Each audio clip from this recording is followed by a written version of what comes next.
차가 가장 나를 빨리 가난하게 만들어요. 근데 서울에 산다 그러면 굳이 차가 필요 없잖아요. 그리고 부자처럼 보이면 안 돼요. 부자처럼 보이면 다 비용이 들어가잖아요. 내가 옷도 비싼 거 사야 되죠. 시계도 비싼 거 사야 되죠. 신발도 비싸야 되죠. 어떤 젊은이 보고 내가 너무 놀랐어요. 100만 원짜리 운동화가 있더라고요. 그거는 바보죠. 그거는 돈이 많고 조건을 떠나서 어리석은 사람이죠. 그래 가치를 따질 줄 모르는 사람이죠. 진정한 부자는 그렇게 부자처럼 보이는 사람들이 아니에요. 돈에 대한 가치를 알고 돈을 귀하게 여기고 남을 도와주고 싶고 그런 사람이 진정한 부자죠. 아버지가 부자니까 나도 부자처럼 보이려고 뭐 비싼 운동화 사고 그런 거는 좀 안타깝죠. 그건 부자의 라이프가 아니에요. 부자가 된다는 거는 여러 가지 철학도 포함되는 거예요. 내가 돈이 뭐 100억이 있고 1000억이 있고 그게 이슈가 아니에요. 내가 돈으로부터 자유로우냐, 내가 돈을 지배하냐, 돈이 나를 지배하냐. 그 차이예요. 대부분의 그런 사람들은 돈이 나를 지배하는 사람이에요. 돈으로 멋있게 보이고 싶고 돈이 많은 걸 자랑하고 싶고 돈을 함부로 여기고 그런 사람들은 돈의 노예가 된 사람이죠. 그러니까 자꾸 보여주고 싶어하고 쉽게 들어온 돈은 쉽게 나간다. 그런 거 부러워할 필요 없어요. 왜냐면 그걸 부러워했기 때문에 또 빚내서 가다가 또 망하고 하잖아요. 보니까 목숨도 많이 끊고 하던데 그게 돈의 노예가 된 거죠. 그러니까 돈 자체가 목표가 되면 안 돼요. 내가 돈을 다스리는 사람이 되고 부자가 되는 거는 시간이 걸린다는 사실을 알아야 돼요. 시간이 걸려요. 복리의 마법이에요. 처음에 10년 동안 아무렇지 않은데 10년이 20년 되고 30년 되면서 기하급수처럼 내 재산이 늘어나는 걸. 그게 복리의 마법이에요. 근데 나 1년 안에 뭐 얼마 벌고 뭐 3년 안에 얼마 벌고 그거는 굉장히 망할 가능성이 큰 거예요. 그러니까 일찍 시작해라. 그리고 장기적으로 보고 여유 있게 즐겁게 라이프 스타일 부자처럼 보이지 않는 거. 그렇지만 나는 언젠가 부자가 될 거야. 내 주식이 쌓이고 있어. 그런 여유가 필요하죠. 시간이 지날수록 내 돈이 일할 시간은 줄어들어요. 그러니까 제일 유리한 사람은 누구예요? 태어나자마자 어떻게 해줄 것이냐. 그 다음에 부모가 사교육비 쓰면 안 되겠죠. 그런 사람들이 대물림하죠. 그러니까 없는 돈 다 해갖고 아이들 공부 학원에 내는 사람들은 가난이 대물림되죠. 돈을 일하게 해야 되는데 돈을 땅에다 묻는 사람, 버리는 사람들. 잘못된 투자지. 잘못된 투자. 우리 아이를 괴롭히는 걸 투자라고 생각했지. 그러니까 국영수 잘한다고 부자가 될까요? 아니지. 창업하라고 해야지. 네가 너 보스가 돼야 된다. 왜 꼭 남의 밑에서 일하는 게 당연시하기? 내가 경험을 쌓기 위해서. 당장은 내가 돈이 없으니까 취직은 하지만 그 자체가 목표가 되면 안 되죠. 그게 유일한 라이프로서 알잖아요. 그러니까 그게 다양성이 없는 교육을 받아서 그렇죠. 그것도 출세한 사람들이잖아요. 공부 잘하는 사람들이잖아요. 근데 우리가 공부를 싫어해요. 그렇지만 길은 만 가지 길이 있거든요. 부자 되는 건 쉬워요. 시간만 있으면 되잖아요. 부자가 되는 건 시간이 필요한 거예요. 공부 이런 게 필요한 게 아니잖아요. 근데 우리는 부자가 되려면 공부를 잘해서 취직을 잘해야 된다 하는데 취직을 잘하는 라이프는 부자가 되는 라이프하고는 점점 멀어지죠. 부자들은 다 누구예요? 사업하는 사람들이죠. 자기 거 하는 사람이죠. 아이들한테 굳이 학원 가서 공부 잘할 필요 없는 거죠. 네가 하고 싶은 게 뭐냐를 찾는 게 중요하지. 우리가 너무 편한 걸 찾아서 그렇죠. 그러니까 잘리지 않는 거. 근데 월급이 꼬박꼬박 들어오는 거. 그거를 인생의 목표가 되면 그 나라 경제도 문제가 되고 새로운 기업이 안 나올 거야. 일본은 새로운 기업이 안 나오죠. 안 나와요. 근데 미국은 뭐예요? 엄청나게 새로운 기업이 엔비디아도 나오지 뭐 아마존도 나오지 계속 나오잖아요. 그게 교육이에요. 공부 잘하는 교육은 그거야 나올 수가 없어요. 공부 잘하는 교육은 똑같은 로봇을 만드는 교육. 한국은 로봇을 키우는 거예요. 그 경쟁력이 다 없어요. 그냥 학원에 가서 똑같은 생각만 하는 교육을 받은 사람들이 몇몇 명씩 쏟아지는 거예요. 근데 경쟁력이 하나도 없죠. 기업에서 돈을 벌어와야 되잖아요. 근데 이 사람들은 똑같은 생각을 해요. 취직하려고 그러죠. 자리가 없잖아요. 그러니까 좌절하죠. 근데 자기가 하고 싶은 거 하는 사람들은 자리가 너무 많아요. 너무 많아요. 근데 그거를 보지 못할 뿐이에요. 왜? 잘못된 교육을 받은 거예요. 일률적인 교육을 받은 거예요. 똑같이 학교 가고 똑같은 생각을 하고 똑같은 규형수 푸는 그런 교육 시스템은 그냥 로봇을 만드는 거죠. 근데 앞으로 더 하겠죠. 앞으로는 로봇이 진짜 사람을 대체할 거거든. 그러면 똑같은 생각하는 사람하고 로봇하고 경쟁하게 되면 어떻게 돼요? 로봇에 질 수밖에 없죠. 그러니까 취직이 안 되죠. 점점 더 그럴 수밖에 없죠. 지금 기업들은 다 해고할 거예요. 로봇이 대체할 텐데. 그럼 어떤 사람이 살아남을까요? 다룰 줄 아는 사람이라든가 전혀 다른 거 하는 사람이죠. 옛날 생각하고 하던 직업은 다 없어졌거든요. 그러니까 남들이 안 한 거 지금 찾는 게 훨씬 더 유리한 거죠.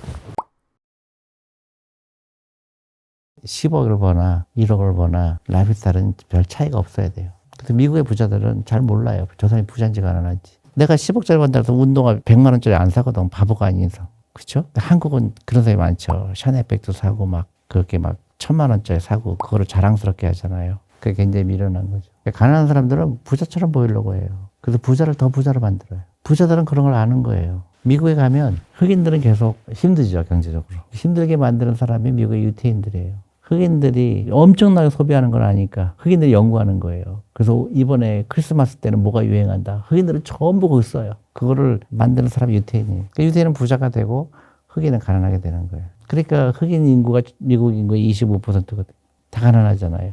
유태인은 2%밖에 안 돼요. 근데 부를 다 갖고 있어요. 엄청 크죠. 그러니까 유태인은 돈을 일시키는 사람이고 흑인들은 돈을 낭비하는 사람이고 그래서 이제 요새 흑인들도 정신 차리기 시작했어요. 그 블랙 캐피탈리즘이라고 해서 흑인들도 창업하자. 흑인은 창업을 거의 안 했거든요. 돈만 생기면 쓰고 한량처럼 살았죠. 근데 이러면 안 되겠다. 그래서 블랙 캐피탈리즘. 한국도 K 캐피탈리즘이 돼야죠. 그러니까 자기가 왜 가난한지 모르는 거예요. 그러니까 범죄를 하게 되고 마약을 하게 되고 금융교육을 안 했고 그 다음에 자산이 쌓이는 거에 대해서 관심이 없었죠.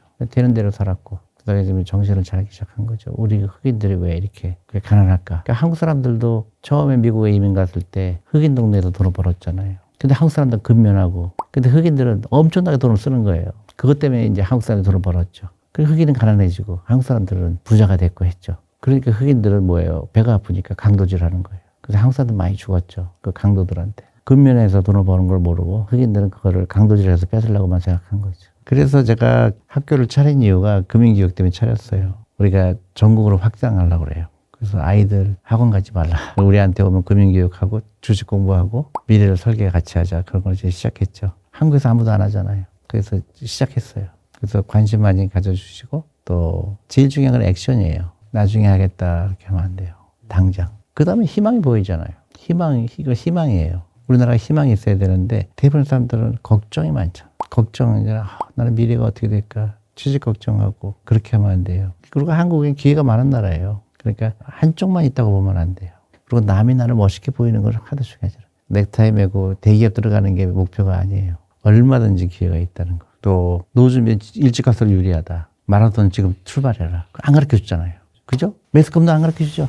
뭐라 그럴게요? 열심히 일하는 사람 떠나라고 그랬지. 너한테 상 주라. 굉장히 무책임한 거예요. 그런 얘기 하는 사람 누굴까요? 부자들이죠. 부자들은 그렇게 얘기해요. 괜찮아. 책임 누가 지죠? 아무도 안 져요. 근데 사람들 그걸 믿어요 또. 그러니까 이게 악순환이 되죠. 가난이 대를 잇게 되고 부자가 대를 잇게 하려면 어떻게 돼요? 생각을 완전히 바꿔야죠. 우리 애들 창업하라고 가르쳐야지. 그리고 유태인처럼 내 아들이 잘 되고 또 내 손자도 잘 되고 그런 노력을 해야죠. 그러니까 심각하죠. 국민연금 얼마 되지도 않잖아요. 그러니까 어떻게 돼요? 취직을 해야 되잖아요. 그러니까 우리나라가 은퇴하지 못하는 그 비율이 세계에서 1등이에요. 70대가 다시 취업을 해야 되는 나라. 그러니까 돈이 없기 때문에. 취업이 나쁜 건 아니죠. 내가 더 이상 일하고 싶으니까 하는 건데 그게 돈 때문에 일하게 되면 불행하잖아요. 돈의 노예가 되는 거지. 그러니까 돈이 없어도 그러니까 내가 일을 하지 않아도 노후 준비가 되게 해야죠. 그러니까 적어도 얼마 정도는 있어야 내가 노후에 편안하게 살죠. 보통 얘기하는 게 내 1년 생활비에 25배가 있어야 돼요. 그게 1년에 내가 100살까지 산다고 그럴 때 내가 모아놓은 돈의 이자라든가 주식에 투자했을 때 한 4% 정도로 나올 수 있거든요. 그러니까 4% 나오면 원금의 훼손이 안 되겠죠. 그러니까 그게 다시 얘기하면 25배지. 근데 이제 앞으로 젊은 세대가 60이 됐을 때는 또 물가 상승 감안하면 지금 5천만 원 월급 노후 준비하는 게 1억이 늘어나겠죠. 1억으로. 그러니까 1억에 25배라고 생각하면 25억이 있어야 되겠죠. 그러니까 각오를 해야죠. 대부분 그런 걸 안 하지. 경제 위기가 올 때는 어떤 거냐면요. 일단 IMF 예를 들면 빚이 많아요. 빚이 엄청나게 많아서 빚을 감당을 못할 때예요. 그게 부동산에서 많이 왔죠. 지금 중국도 굉장히 경제가 어려운 것도 부동산의 하락이에요. 대부분의 위기는 부동산에서 왔어요. 미국도 그랬고 한국도 지금 전부 부동산에 몰빵하잖아요. 그게 위기가 될 수가 있어요. IMF 같은 경우는 사실은 기업이 빚이 많은데 다 단기 부채였어요. 매치가 안 된 거예요. 프로젝트는 롱텀이고 근데 이거 단기 부채니까 은행에서 외국은행에 돈 달라고 그러니까 아직 돈 못 버는데 그게 이제 원인이 됐죠. 그러니까 부동산도 엄청나게 하락이 왔고 미스매치 된 거고 한국 위기가 온다 그러면 저는 부동산 때문에 올 것 같아요. 왜냐하면 레버리지를 쓰거든요. 일본도 그랬고. 그러니까 버블이 끼게 되면 그렇잖아요. 내가 10억을 빚을 져서 20억짜리 집을 샀는데 그게 만약에 10억 밑으로 떨어지게 되면 어떻게 되죠? 그렇죠. 그러니까 미국이 그랬거든요. 미국도 버블이 엄청나게 꼈죠. 그래서 그게 안타까웠죠. 그래서 저도 미국에 있을 때, 야, 이거 큰일 나겠다 싶었는데 아니나 다를까. 미국이 부동산 하락으로 와서. 대부분 빚을 못 갚아서 위기가 오는 거거든요. 빚이 없으면 위기가 와도 견딜 수가 있죠. 빚을 못 갚게 되면 은행이 도산하잖아요. 그러면 이제 시스템이 붕괴되죠. 그래서 내가 얘기하듯이 한국의 부동산 비중이 너무 높다는 거예요. 그러니까 일본처럼 되지 말아야 되는 게 개인들이 어려워졌을까? 부동산에 몰빵한 거예요. 부동산은 무조건 올라간다는 착각을 한 거예요. 그러니까 가격이 올라가도 부동산은 무조건 돼. 그렇게 되는 거죠. 특히 요새 한국의 상가 같은 경우는 어때요? 무조건 그렇게 상가를 사면 노후준비 될 거라고 착각을 했죠. 그게 버블이 끼는 과정이죠. 그러니까 함부로 부동산에 너무나 많은 비중이 있게 되면 나중에 위험할 수 있다 그런 거죠. 그리고 우리 한국 같은 경우는 나는 가장 큰 문제가 사교육비라고 보거든요. 그러니까 그 모든 가정이 너무나 무리해서 아이들 공부 잘하라고 하잖아요. 근데 그게 경제 위기로 올 수 있죠. 왜냐면 그 아이들이 취직이 안 될 가능성이 크고 경쟁력이 없을 가능성이 크고 그러다 보니까 전부 모든 아이들이 국영수에 매달리게 되면 그게 위기로 연결될 수가 있어요. 부자가 되려는 교육이 아니고 그냥 단순히 공부 잘하면 부자가 될 수 있다고 착각을 하게 하는 시스템이 잘못된 거죠. 그러니까 심각하죠. 그러니까 다 같이 망하게 되죠. 집단적으로 망하게 되죠. 그걸 막아야 되죠. 그러니까 남들과 다른 생각을 할 수 있는 거 훈련을 해야죠. 남들과 거꾸로 갈 수 있는 훈련을 해야 돼요. 남들이 전부 학원 갈 때 우리는 학원 안 가는 거예요. 그 돈으로 투자하는 거예요. 그러면 생각이 완전히 달라야 돼요. 국영수가 왜 필요하지? 그거는 공부 잘하는 애들, 공부 좋아하는 애들만 하면 되지. 왜 온 국민이 나서서 국영수를 잘해야 되지? 한번 생각해 보세요. 우리는 다양성에 대한 교육을 안 한 거예요. 그 옆집 따라가면 되겠지. 그 집단적으로 가난하게 되고 그게 국가의 문제가 되죠. 빚이 돼버리고 결혼 안 하게 되고 자살률 높게 되고 나중에 깨닫게 되잖아요. 미리미리 준비해야 되잖아요. 마라톤 뛰는 건데. 굉장히 간단한 건데 우리 어렵게 생각해요. 왜 취업을 해야 되죠? 그게 이제 처음부터 잘못된 거죠. 왜 내가 꼭 남의 밑에서 일을 해야 되지? 그러니까 우리가 패러다임을 바뀌어야 돼요. 내가 1인 기업해서 얼마든지 돈 벌 수 있는 거 생각해야 되는데 우리는 돈 벌 생각을 아예 안 하죠. 대학교만 좋은 데 나오면 그때 또 취직하면 되겠지. 그게 너무 늦은 거예요. 그리고 전부 학원에 있었기 때문에 창의로 생각할 수 있는 능력이 안 돼요. 이제 무조건 학원 선생님이 가르쳐 주는 데만 해왔잖아요. 근데 갑자기 선생님이 없어지면 어떻게 되죠? 나만의 생각을 못 해요. 그게 우리 한국의 가장 큰 문제예요. 교육 시스템. 무조건 국영수 잘하면 출세할 거다. 그러면 신분 상승이 될 거다. 착각을 하게 만들죠. 과거에는 IMF 때 그때 경제 위기가 왔죠. 그러니까 한국 경제가 어떻게 될지 모르니까 망할 것 같으니까 같은 재산이라도 달러로 환산했을 때 내 재산이 줄어든 거죠. 그러니까 불안한 건데 옛날하고 지금하고 다른 게 하나가 있죠. 그때는 한국 사람들이 미국 주식에 사지 못했죠. 근데 지금은 엄청나게 미국 주식에 투자를 하고 있죠. 한국 사람들이. 그게 이제 환율을 올리는 큰 역할을 하고 있죠. 또 국민연금도 한국 주식 비중이 너무 낮고. 그래서 저는 이게 어떤 펀더멘탈한 얘기가 아니다. 그리고 주식 가격은 꼭 경제하고 비례하지 않아요. 가장 그 주식시장에 악영향을 끼치는 거는 이자율하고 인플레이션이에요. 근데 만약에 한국의 인플레이션이 굉장히 크게 늘어날 것이라고 생각은 저는 안 들거든요. 그 다음에 이자율도 계속 내리려고 노력을 하죠. 또 미국도 그렇고. 그래서 주식만 놓고 봤을 때는 그렇게 나쁘진 않고 다행히도 한국 주식은 아직도 비싸지 않고 또 새로운 성장 동력이 생겼죠. 뭐 AI라든가 반도체에 다시 그 한국 사람이 갖고 있는 그런 제조업에 생각하지 못한 호황이 또 올 수도 있겠고 그리고 또 하나는 이제 상법이 개정하거나 이런 게 굉장히 많잖아요. 투자가들한테 훨씬 더 유리한 환경이 될 거라고 생각을 하고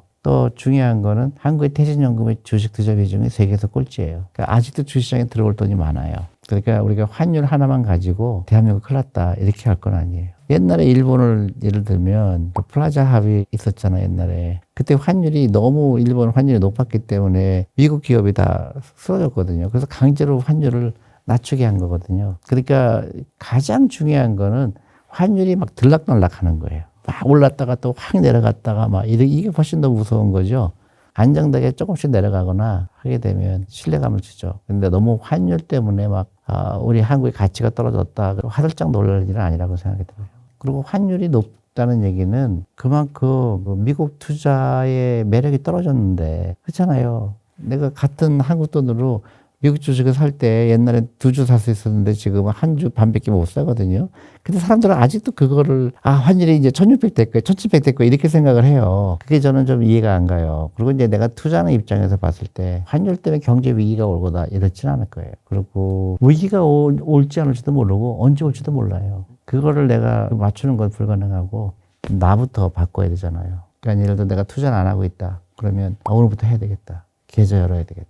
그 다음에 일단 S&P 500이나 코스피 200 반반씩 사봐야 되겠다. 그런 긍정적인 생각을 해야 돼요. 그리고 내가 이제 20년 투자해야 되겠다. 30년 투자해야 되겠다. 그거면 끝이에요. 그리고 긍정적인 마인드. 그 다음에 주식을 사고 파는 기술로 착각을 해요. 주식은 소유하는 거예요. 그래서 소유해서 장기 투자하게 되면 벌게 돼 있어요. 근데 이제 자주 사고 파는 걸 한다든지 또 이 차트를 본다든지 그리고 주위 사람들 말에 왔다 갔다 한다든지 저 사람은 전문가일 것 같아. 그 사람 말을 믿는다든지 그걸 다 없애야 돼요. 그러니까 자기만의 투자 철학이 필요하고 그 다음에 오랫동안 투자하고 내가 이 기업을 소유하고 싶으냐. 많잖아요. 내가 이 회사 주인이 되면 얼마나 좋을까. 그런 생각을 해야 돼요. 그래서 모아간다고 생각해야 돼요. 만약에 내가 코스피 200을 산다. 그럼 처음에 10주, 내일도 10주, 모레 5주. 그렇게 해서 내가 은퇴할 때쯤 되면 10,000주. 그러면 그 다음에 가격이 올라가 있을 거예요. 나는 지금 주수가 10주로 시작했지만 그게 10,000주가 되잖아요. 10,000주 곱하기 가격을 따지면 그게 이제 10억이 되고 20억이 되는 거예요. 그게 복리의 마법이에요. 간단하죠? 간단한 사람들은 어렵게 생각해요. 매스컴에 너무너무 막 이번 주식시장이 어떻게 됐고 혼란하죠. 또 미국의 이자율이 내릴 거고 올라갈 거고 그럼 한국의 환율이 어떻게 될 거고 물론 알면 좋지만 몰라도 돼요. 모른다고 내가 주식 투자 안 할 거 아니에요. 그죠? 근데 대부분 노후 준비는 후야. 이게 굉장히 잘못된 생각이에요. 지금부터 나무를 심거나 지금 출발하는 거예요. 그래서 작은 돈이라도 계좌도 열고 투자를 시작해야 되죠. 그 다음에 함부로 돈 쓰지 말고 함부로 그런 고급 식당 가지 않고 비싼 자동차 사지 않고 자동차 없는 게 제일 좋고요. 있다 그러면 정말로 중고차를 사거나 그런 노력이 필요하죠. 가능한 한 투자할 돈을 많이 만들어야 되죠. 그게 굉장히 중요해요. 돈에 대한 생각, 투자에 대한 생각, 근데 집에 대한 집착 이런 거 필요 없죠. 젊은 사람들. 돈이 생기면 제일 먼저 10%에서 20%는 나를 위해서 투자를 하는 거예요. 미래를 위해서. 그리고 나머지 갖고 소비를 하는 거죠. 근데 우리 대부분 거꾸로 하죠. 그러니까 다 쓰고 나서 투자할 돈이 없다 그러죠. 그러면 그거 굉장히 잘못된 거예요. 그러니까 순서가 바뀌어야 돼요. 예를 들어 월급이 300만 원이다. 그러면 30만 원에서 50만 원은 내가 없는 돈이다. 무조건 투자해야 돼요. 그게 나중에 크게 돼요. 쉽지 않을 수 있어요. 근데 그렇게 해야 되고 그래서 50만 원씩 만약에 30년 했다. 그럼 얼마 들 것 같아요? 적어도 10억은 넘어요. 아무리 못해도. 근데 이제 월급이 올라가니까 이제 처음에 50만 원으로 했지만 점점 해서 70만 원 되고 80만 원 하고 꾸준히 하면은 10억, 20억 전혀 문제 안 돼요. 그게 복리의 마법이에요. 그래서 일찍 시작할수록 유리하다는 거예요. 50만 원이라 그러면 하루에 2만 원이죠? 그러니까 2만 원을 만들어야 되겠죠. 그럼 어떻게 해요? 커피 사 먹는 거 좀 줄이고 여행 가는 거 줄이고 제일 중요한 게 내 경제 독립이니까 그거를 끊임없이 하는 게 제일 좋죠. 그리고 연금저축펀드라는 제도가 있어요. 그걸 통해서 600만 원 채우게 되면 내년 초에 100만 원 받을 수가 있어요. 그러면 엄청난 수익률이에요. 끊임없이 하시면 되죠. 그러니까 처음에는 60만 원이 작을 수도 있고 클 수가 있지만 따지고 보면 하루에 2만 원이다. 충분히 누구나 할 수 있다. 이렇게 생각이 들어요. 코스피 200도 좋고 S&P 500도 좋고 나는 한국 주식이 더 싸다고 생각하거든요. 근데 그건 자기의 성향이니까 얼마든지. 그래서 꾸준하게 S&P 그냥 코스피 200만 사도 30년 사게 되면 굉장히 큰 돈 돼 있을 거예요. 그래서 연금저축펀드 계좌부터 열고 올해가 가기 전에 600만 원 채워라. 못 채워도 할 수 없죠. 근데 가능한 한 해야 되고 그다음에 젊은 분들은 절실해야 돼요. 돈에 대해서 절실해야 돼요. 근데 우리가 너무 소홀히 했죠. 노후 준비에 대해서 너무 멀리 있을 거라고 생각했는데 쉽게 얘기해서 그걸 경제 독립이라고 그러는데 마라톤을 뛰는 거랑 비슷해요. 일찍 출발하는 사람을 이길 수 없죠. 하루라도 일찍 시작해야 되고 당장 시작해야 되죠. 20대라 그러면 아직 은퇴할 때까지 시간이 좀 남아있으니까 월급의 10%만 해도 돼요. 30대가 되면 좀 늦었죠. 그러면 15%도 20% 해야 돼요. 40대가 되면 좀 심각하죠. 빨리 해야 돼요. 그러면 30-40% 해야죠.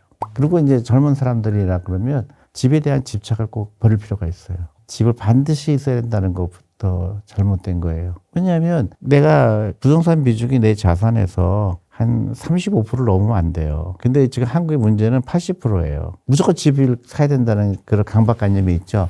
그거가 저는 미래를 위해서 좋은 방법이 아니에요. 우리는 무조건 집부터 산다고 그러잖아요. 큰 금액이 들어가잖아요. 그러니까 내가 당장 할 수 있는 거는 올해가 가기 전에 연금저축펀드 계좌 열고 한 달에 50만 원씩 꾸준하게 하고 그 전부예요. 그 다음에 쓸데없는 소비를 지금부터 줄여야 되겠죠. 쓸데없이 비싼 자동차를 산다든가 너무 좋은 데서 산다든가 좋은 데 식당에 갔다든가 그런 라이프 스타일을 바꿔야 되죠. 그리고 복리의 마법을 반드시 기억해라. 하루라도 일찍 투자하고 하루 늦게 팔면 된다. 그런 생각을 하죠.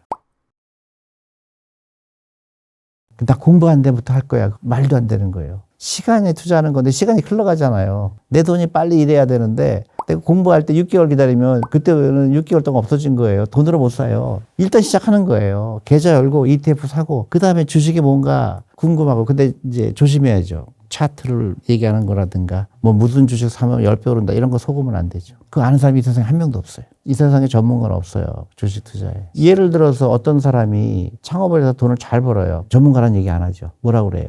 아, 저 사람 열심히 일했구나. 아니면 저 사람은 굉장히 영리하구나. 이렇게 얘기해야지. 저 사람은 사업의 전문가야. 이런 얘기 안 하죠. 마찬가지. 주식도 전문가가 없어요. 실천했느냐 안 했느냐의 차이지. 그리고 너무 어렵게 생각하고 환율이 이럴 때는 어느 게 오르고 어느 게 또 내려가고 이것도 언제 팔고 그거는 투자가 아니죠. 그거는 투기죠. 투자와 투기는 달라요. 그러니까 우리는 계속 가격을 맞추는 걸 생각하죠. 그죠? 20% 떨어지면 손절매해라. 그거는 말이 안 되죠. 우리는 10년, 20년 후를 쳐다보는데 내가 갖고 있는 회사가 좋은 회사인지 돈을 잘 버는 회사인지 경영진은 어떤 건지 그게 훨씬 더 중요하죠. 근데 우리는 가격을 맞추려고 하니까 얼마나 힘들어요. 불가능한 거 하는 거죠. 그러니까 답답한 거는 내가 주식 투자하는 이유는 내가 좋은 기업의 소유권을 사는 거거든요. 내가 주인이 되는 거예요. 근데 사람들은 주인이 되라고 생각하지 않고 뭐로 생각할까요? 사고 파는 기술로 생각을 해요. 그러니까 완전히 다른 생각이에요. 사고 파는 기술은 도박이에요. 도박을 해서 부자 된 사람이 있어요, 없어요? 없죠. 근데 그거를 투자라고 잘못 생각해요. 주식 투자는 시간에 투자하는 거예요.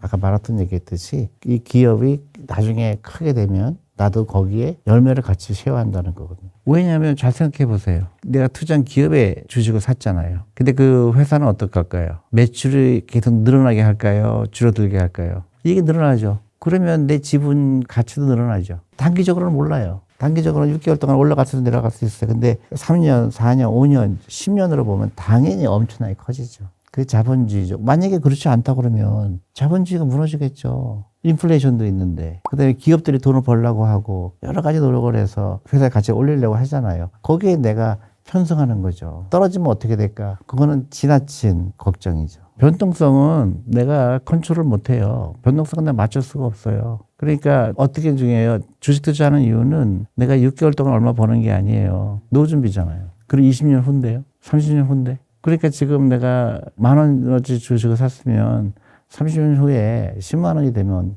20만 원이 되면 그래도 투자하는 거예요. 내가 20% 벌려고 하는 게 아니에요.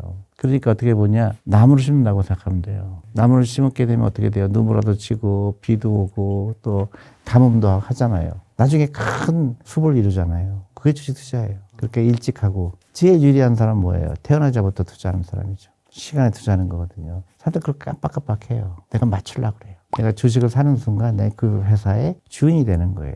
근데 어떤 거 잘 모르겠으니까 ETF 사는 거예요. 굉장히 투자는 굉장히 간단한 거예요. 내 돈이 C가 되고 그 돈이 크게 되는 거를 나는 기다리기만 하면 되죠. 사람들은 자기가 막 샀다 팔았다 하려고 그러죠. 그러다 보니까 실패를 하게 되죠. 한 번은 맞지만 두 번, 세 번으로 틀리거든요. 그러면 좌절하게 되죠. 더군다나 빚내서 사는 사람들은 더 그렇죠. 그러니까 내가 ETF 사라고 그러잖아요. 근데 좀 이제 자산의 규모가 늘어나게 되면 그때 이제 개별 주식에 대해서 관심을 갖는 거죠. 너무 재밌죠. 아, 이 기업은 매출액이 이렇게 늘어나고 있구나. 왜 늘어날까? 그게 재미난 거예요. 그러니까 소비를 통한 즐거움보다 10,000배 더 많아요. 투자를 하는 즐거움이. 이 회사는 야 너무 싸구나. 회사는 막 매출액이 1년에 10% 늘어나는데 주가는 그냥 그 자리다.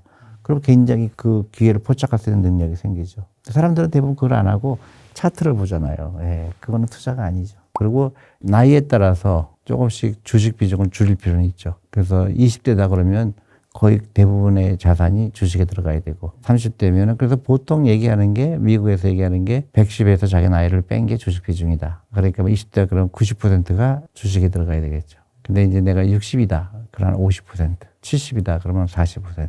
내가 20대면은 내가 40년 후에 은퇴할 거잖아요. 그럼 중간에 올라가고 내려가고 나하고 상관이 없죠. 내가 70이다. 그런데 갑자기 주시장이 폭락해 왔다. 그러면 심각하잖아요. 노후 준비에. 그래서 점점 그 위험을 줄이기 위해서 그런 거죠. 나도 한국에 있을 땐 잘 몰랐어요. 이거. 근데 미국에 가서 펀드 매니저를 30년 오랫동안 하다 보니까, 아, 이걸 사람들은 모르는구나. 주식 투자는 전문가가 없어요. 왜 전문가가 없냐? 그게 라이프 스타일이에요. 자본주의를 믿고 내 돈의 일정 부분이 주식에 들어가야 되고 너무나 당연한 거거든요. 그러면 내가 1년에 10% 한다. 15% 한다. 그것만 지키면 돼요. 근데 막 이것저것 다 하려고 미국의 이자율이 어떻고 뭐 요새 뭐 환율이 어떻고 그거하고 내 투자는 전혀 상관이 없어요. 그러면 환율이 있다고 해서 내가 투자한 거 다 팔 거예요? 그렇잖아요. 나는 20년 후가 중요한데. 근데 우리는 너무 쓸데없이 중요하지 않은 거에 신경을 써요. 환율이 올라갈지 내려갈지 내가 어떻게 알아요? 그건 나하고 상관이 없어요. 나는 주식에 투자하는 거고 기업의 지분을 취득한 거예요. 그 회사가 알아서 하겠죠. 근데 이제 내가 생각할 때 똑똑한 회사 사야 되겠죠. 근데 난 시간이 없으니까 ETF 사는 것 뿐이에요. 그리고 단기 투자는 도박이에요. 그게 이제 불가능한 거예요. 근데 많은 사람들이 그거를 착각을 하죠. 난 단기 투자로 돈을 벌 수 있을 거야. 그래서 매매 기법이 있고, 뭐 서점에 가면은 뭐 차트 보는 방법이 있고, 100% 손해볼 수밖에 없어요. 그래서 나는 왜 주식 투자가 안 되지? 그렇게 생각하는 거예요. 샀다 팔았다 했더니 파니까 올라가고 사니까 내려가고 매일 쳐다보고. 왜 잘못됐냐면 주식 투자하는 이유는 내가 돈을 버는 게 아니잖아요. 그 기업이 돈을 버는 거예요. 그 기업이 돈을 벌어서 나한테 배당도 주고 주식 가격도 올라갈 거 아니에요. 그러니까 내가 매일 사고 판다는 거는 내가 일한다는 거예요. 왜 바보같이 자기가 일하지? 회사가 알아서 할 텐데. 그런 여유로움이 있어야 되죠. 그래서 여유 작업을 하는 거고 월급의 10% 20% 꾸준히 하는 거고 희망을 놓지 않는 거고 가격의 변화에 대해서 두려워할 필요가 없어요. 근데 우리 매스컴에 보면 거짓말하는 사람도 많죠. 나는 이런 방법으로 해갖고서는 뭐 비싼 차도 샀다 뭐 다 거짓말이에요. 그럴 수가 없어요. 세상에 공짜 점심은 없어요. 아, 나는 매매 전략을 이렇게 썼는데 많이 벌었다. 다 거짓말이에요. 그거는 도박해서 돈 번 사람이 있어요, 없어요? 다 패가망신하죠. 한두 번은 딸 수 있어요. 근데 주식을 도박처럼 한 사람은 망할 수밖에 없고, 주식을 투자의 개념으로 해서 오랫동안 내 그 회사의 펀더멘털을 보고 그 회사가 좋은지 나쁜지 간단하잖아요. 퍼가 어떻게 되는지, PBR이 어떻게 되는지, 그건 누구나 알 수 있는 거잖아요. 시가총액이 어떻게 되는지, 1년에 이익을 얼마큼 버는지, 그 정도는 초등학생도 할 수가 있어요. 그 다음에 이제 미래에 대해서 판단이잖아요. 그 기업에 대해서. 그거는 그 누구나 다른 의견을 가질 수가 있죠. 그렇지만은 그게 전문가 영역이 아니라는 거예요. 같은 펀드 매니저더라도 어떤 펀드 매니저 팔고 어떤 펀드 매니저 사잖아요. 그죠? 요즘도 한국 주식 올라갈 때는 외국인이 산다 그러다가 또 어느 나라 또 외국인이 판다 그러잖아요. 그죠? 그럼 그거 그 며칠 전까지는 외국인들이 샀는데 또 왜 갑자기 외국인이 팔죠? 다 의견이 틀린 것 뿐이에요. 그거하고 나하고 상관이 없어요. 나는 모아가는 거예요. 다 똑같아요. 오래 갖고 있는 사람들. 그러니까 100% 그런 사람들이에요. 그리고 미국은 주식 투자를 거의 강제로 했어요. 특히 이제 월급쟁이들한테 월급의 10%를 무조건 투자하게 하고 60세까지 못 찾게 하고, 그렇기 때문에 미국의 많은 사람들이 백만장자가 된 거예요. 우리 한국도 그게 필요한데 아직 금융교육이 너무 안 돼 있어요. 그러니까 소비만 하려고 그러고 주식 투자 하더라도 전부 사고 팔고 단기적으로 하고, 그러니까 주식 투자는 어려워 보이죠. 어려운 게 아니에요. 모으는 거예요. 근데 한국 주식이 지금 싸잖아요. 미국에 비해서. 그러니까 굉장히 좋은 기회죠. 근데 우리가 이제 매스컴이나 이런 데서 혼란스러운 메시지를 많이 받죠. 한국 주식 투자하면 안 돼. 신뢰를 못 해. 그럼 거기에 다 따라가요. 투자하려고 그러면 남들과 반대하는 훈련을 해야 돼요. 남들이 다 좋다 그럴 때 안 따라가는 훈련. 남들이 나쁘다 그럴 때 그때 투자하는 훈련. 왜냐면 남들이 나쁘다 그러면 어때요? 남들이 나쁘다는 얘기는 주식 가격이 싸겠죠. 남들이 막 좋다고 따라갈 때는 미안한 얘기지만 주식 가격이 굉장히 고평가될 가능성이 크죠. 그러니까 그런 주식 투자라는 거는 라이프 스타일이다, 철학이다, 그런 얘기 하는 이유가 철학이 없는 사람은 교만할 수가 있어요. 나는 단기 투자 돈 벌 수 있어. 그건 거짓말이에요. 또 누가 난 단기 투자도 이렇게 돈 벌었어. 그것도 거짓말이에요. 절대로 속지 마세요. 그래서 꾸준하게 돈을 귀하게 여기고 꾸준하게 오늘 2만 원 투자했고 너 2만 원 투자하고 커피값만 아껴도 되잖아요. 그런 건전한 라이프를 가지면 누구나 다 경제 독립을 얻을 수가 있죠. 좋은 빛이 있고 나쁜 빛이 있죠. 예를 들어서 내가 자산을 투자하고 싶은데 이 자산하고 이 빚하고 매치가 돼야 돼요. 예를 들어 내가 집을 살 때 빚을 지죠. 그러면 집을 오랫동안 갖고 있고 그 집을 내가 소유하기 위해서 진 빚이잖아요. 그런 거는 문제가 안 돼요. 굳이 미리 갚을 필요가 없겠죠. 근데 예를 들어서 내가 크레딧 카드를 쓴다든가 또 내가 주식 투자하는데 그걸 빚을 내서 한다든가 그거는 이제 굉장히 미스매치가 되는 거죠. 장기 투자를 해야 되잖아요. 근데 그 빚이 장기 투자하게 되면 이 변동성을 못 이기겠죠. 내가 빚은 계속 갚아야 되는데 주식은 등락등락 하잖아요. 그리고 또 하나는 이제 이자율의 이슈가 있죠. 근데 이제 주택담보대출 같은 경우는 이자율이 굉장히 싸겠죠. 그리고 오랫동안 기다리는 빚이잖아요. 이제 그런 거는 굳이 일찍 갚지 않아도 되는데 소비를 위해서 빚을 진 거는 가난하게 되기 위해서 지는 빚이잖아요. 그건 굉장히 나쁜 빚이죠. 신용카드 가능하면 찢어버려야죠. 네, 데비트카드만 있어야 되고 그리고 나중에 어떻게 될지 모르지만 크레딧 카드를 갖고 있더라도 집에다 두고 다녀야 되겠죠. 그러니까 특히 이제 많은 젊은 분들이 소비로부터 즐거움을 찾으려고 하다 보니까 월급보다 더 많이 쓰게 되고 돈이 생기게 되면 먼저 투자를 해야 되는데 투자를 하기 전에 소비를 먼저 하는 경우가 굉장히 많죠. 그리고 우리가 이제 매스컴이나 이런 데서 계속 소비를 조장한다 그럴까? 그러니까 거기에 이제 이겨내야 돼요. 절실해야 돼, 절실. 나는 부자가 될 수 있다. 부자가 되고 싶다. 그런 절실함이 필요하죠. 일찍 갈수록 유리하죠. 그리고 사업을 하기 위해서 지는 빚은 좋은 빚이라고 할 수 있죠. 내가 계속 돈을 벌기 위한 빚이니까. 근데 카드 빚으로 사업하면 큰일 나죠. 그거는 단기간에 갚아야 되는 빚이잖아요. 그러니까 내 자산, 그리고 그 빚이 미스매치가 되면 안 되죠. 예를 들어서 이 빚이 1년 안에 갚아야 되는 거라면 그하고 사업하면 큰일 나죠. 그러니까 그 내가 하려고 하는 거와 빚에 언제까지 갚아야 되는지 그게 매치가 돼야 되죠. 적어도 사업이 일어나려면 3년에서 5년 걸리는데 이 빚은 당장 갚아야 되는 빚이면 큰일 나겠죠.